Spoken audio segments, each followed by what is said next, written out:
Well, that was the that was the difference between why I didn't last very long in the music business. I didn't last very long.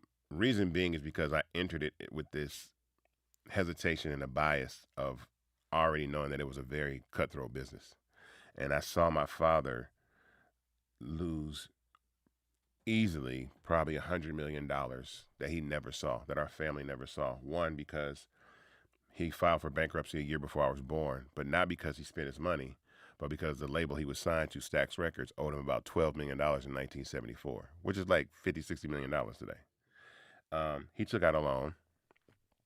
He defaulted on his loan. So instead of garnishing your income stream, right, which is like, okay, like, they'll garnish your check.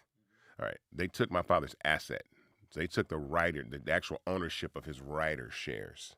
And then at some point in like the early 80s, they got auctioned off for like 50 grand to two white guys. There were only two people that showed up to an auction.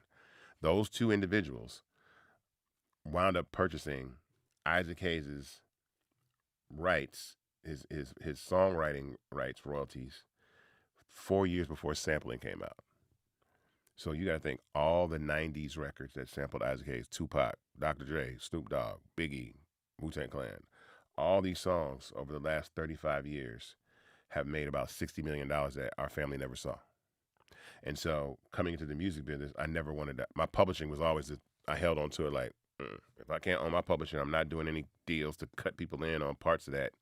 And I didn't last very long. So I learned about music licensing. So music licensing is, oh, you want the permission to use my song in this movie?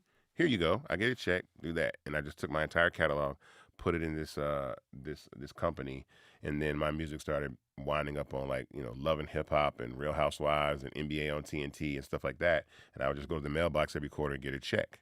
But I was still music adjacent, but it gave me the understanding of how to navigate the music business without compromising ownership of what I do.